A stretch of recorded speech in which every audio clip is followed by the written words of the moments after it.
Olá, meu nome é Rafael, sou um viajante caçador de montanhas-russas pelo mundo, tendo ido em já 771 montanhas-russas e visitado quase 200 parques temáticos. Agora você vai conhecer um pouquinho da minha história. Tudo começou quando eu era criança e morava lá em Niterói, região metropolitana aqui do Rio de Janeiro, e que no Campo de São Bento, um parque municipal, tinha algumas atrações de parque de diversões. Não era nada grandioso, era um bate-bate, carrossel, elefantinho que sobe e desce, mas que eu era apaixonado por essas atrações. Eu contava os dias para chegar no final de semana pra eu ir lá brincar. Era algo assim que eu enchia o saco da minha mãe. Mãe, me leva. Eu não era aquela criança que gostava de futebol, gostava de esporte com contato, nada disso. Eu gostava era de ir no Campo de São Bento e para os brinquedos de parque. E aí o tempo foi passando, fui ficando um pouquinho mais grandinho, até que no ano 2000 inaugurou o Parque da Mônica no Rio de Janeiro, um parque que na época era super tecnológico, era caro, não era um parque que dava para ir toda hora,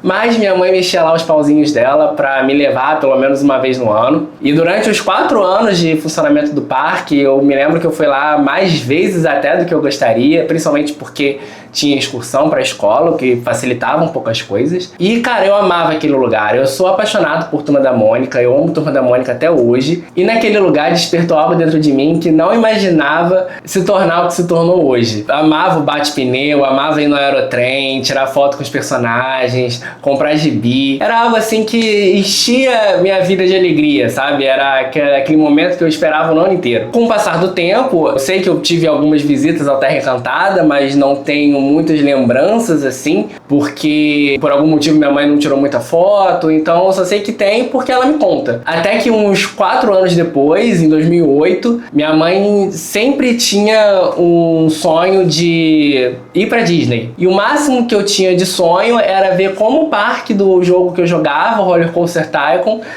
seria na vida real. Eu nunca tive o sonho de ir para Orlando, nunca tive o sonho de ir para Disney quando adolescente. Eu apenas era um viciado em jogos que passava o dia inteiro jogando The Sims, jogando Roller Coaster Tycoon.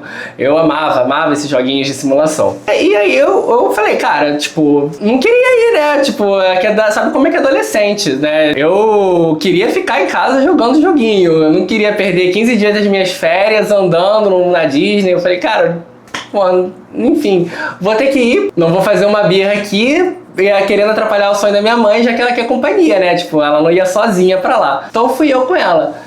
E, cara, quando eu cheguei no Magic Kingdom foi algo, assim, totalmente absurdo. Eu fiquei totalmente impactado como aquilo funcionava, o que era aquilo, como as coisas eram, tipo, diferentes. Tudo, assim, tudo milimetricamente construído pra te fazer feliz, pra te dar alegria. E ali me surgiu um encanto que era com base uma curiosidade absurda de saber como aqueles lugares eram possíveis, né? E naquela época não tinha nem essa palavra, acho que ninguém nunca nem falou nessa palavra naquela época, mas foi meu primeiro hiperfoco.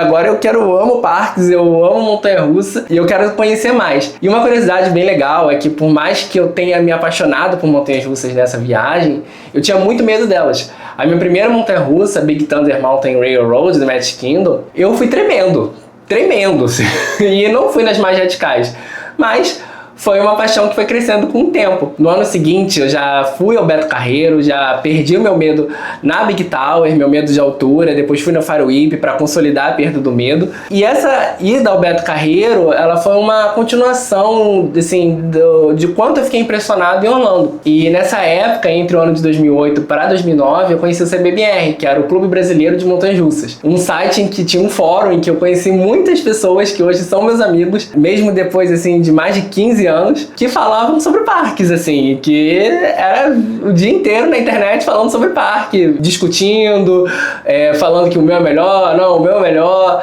e sonhando principalmente em conhecer parques do exterior, né? Porque a gente via muita coisa, a gente acompanhava obras de montanhas-russas icônicas. E foi ali, nessa época, nesse site, que todos os meus sonhos, eles tiveram sua primeira fundação, sua primeira base de concreto. Eu falei, cara, eu quero conhecer esses parques, eu quero ter a possibilidade de conhecer esses parques. Como é que eu faço? E como eu tava no ensino médio, eu falei, bom, vou querer alguma coisa que me dê dinheiro. E aí eu fui pra computação pra ter dinheiro. Minha mãe trabalhava nesse ramo, então era um ramo que eu via que dava muito retorno e foi um desastre. Mas que me permitiu me dar um dinheirinho com bolsa de iniciação científica, monitoria, para poder visitar, né? Tipo, fazer meus sonhos acontecerem. Assim, eu juntei ali, na época o dólar era R$3, juntei o estritamente necessário para poder ir para Califórnia conhecer o Six Flags Magic Mountain, que era o meu parque favorito do Roller Coaster Tycoon. E aí eu falei, não, eu tô indo para Califórnia.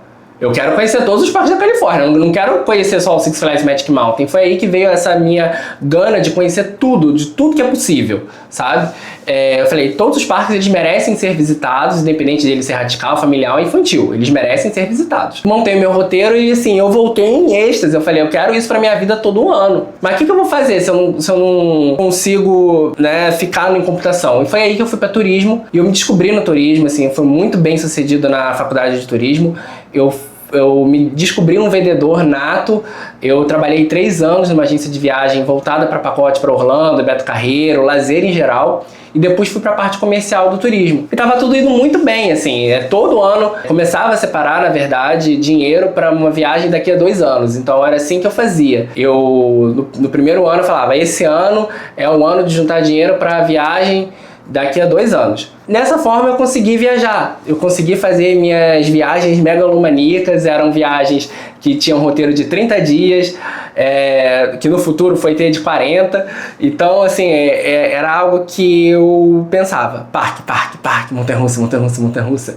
E a primeira dessas foi para os Estados Unidos com o México, foi uma viagem assim bem desafiadora, porque foi durante a pandemia, a gente burlou, eu e meu amigo, a gente burlou a entrada nos Estados Unidos, ficando no México 15 dias antes para poder entrar no país, e foi assim algo divisor, o segundo divisor de águas, né? Ou o terceiro, não sei, porque primeiro veio Orlando, segundo veio a Califórnia e terceiro veio essa de 2021. Aí eu falei, pô, todo ano vai ser isso. Até que, quando chegou, assim, em 2024, que é, pô, a viagem dos meus 30 anos, assim, tem que ser uma viagem, assim, absurda, tipo, a maior das maiores. E eu falei, cara, vai ser 40 dias, vou rasgar a Europa inteira, quero conhecer a maior parte dos parques europeus. E veio o câncer.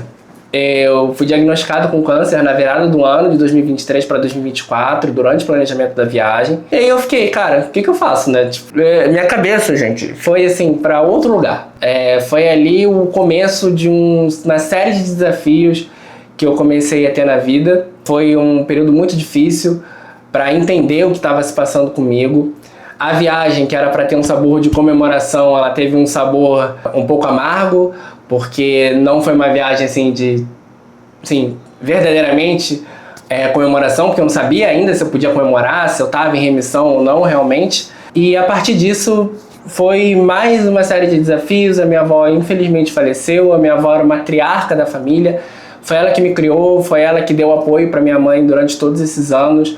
Foi ela que eu tive a maior referência de como viver a vida. Então foi assim, um período muito, muito complicado. E foi um período que ele assim, se agravou, porque como o câncer, que foi o câncer de tireoide, ele mexeu muito na minha questão hormonal, comecei a ter muitas crises e que eu não sabia de onde estava vindo. E aí foi onde eu comecei a procurar ajuda médica mais aprofundada, já que os hormônios eles potencializaram uma coisa que sempre existiu dentro de mim, que eu sou autista. Então, a partir do diagnóstico do autismo, clarificou muita coisa, mas também veio mais uma leva de desafio. Nessa época eu estava com o auge da crise sensorial autista, então eu acabei perdendo a minha carreira. Eu tive que sair da empresa que eu trabalhava. Não foi uma decisão fácil nem para mim, nem para a empresa, mas não, do jeito que eu estava, não podia mais ser de grande ajuda. Foi algo que me fez tentar entender o que significava isso. Foi algo que, como eu disse, que clarificou, porque muitos comportamentos meus que eu via dentro dos parques, como ficar muito nervoso, me causar sofrimento físico e mental, como, por exemplo, ficar numa fila e ver meu tempo acabando dentro do parque por conta daquela fila e eu querendo assim ir embora. É uma coisa que não dá para explicar, gente, por palavras. É algo que só a gente sente. É algo assim que realmente é como se estivessem pegando uma agulha e enfiando na sua pele, sabe? Do tamanho de sofrimento que essas reações que a gente tem por ser um cérebro neurodivergente, não compreender o mundo como as pessoas compreendem. Por conta disso tudo, eu tomei a decisão de que agora eu quero espalhar essa minha paixão pelo mundo, eu quero espalhar essa minha paixão para vocês, eu quero que vocês conheçam todos os parques que eu visitei. Eu estou fazendo os vídeos aqui justamente para vocês conhecerem esses lugares que eu amei muito. Eu espero que vocês estejam gostando dos vídeos, mas mais que isso ainda dos vídeos, eu quero fazer com que vocês vão até lá. Então eu peguei toda a minha expertise do turismo e montei a minha própria empresa, a Rafa Fix Viagem, em que eu monto pacote, presto consultoria para vocês visitarem o destino do sonho de vocês, assim, qualquer parque, qualquer instrumento de lazer, de entretenimento que vocês queiram visitar, eu estou disposto a ajudar. Vai ser muito legal ter essa conexão.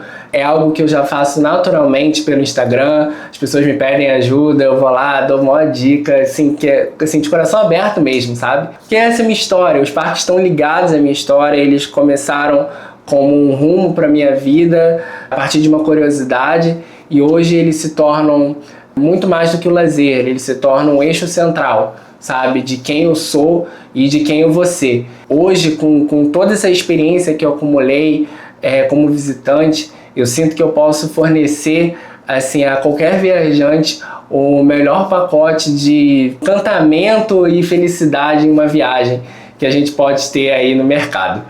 Então, essa é um pouquinho da minha história. Eu espero que vocês tenham curtido ouvir. Muito obrigado por ter chegado até aqui. Eu sei que eu falo muito, falo a beça. Contei a verdade nua e crua. Foi muito legal ter esse papo. E até a próxima, até o próximo parque que você vai ver aqui no meu canal, até a próxima viagem que você vai fazer. E um grande beijo.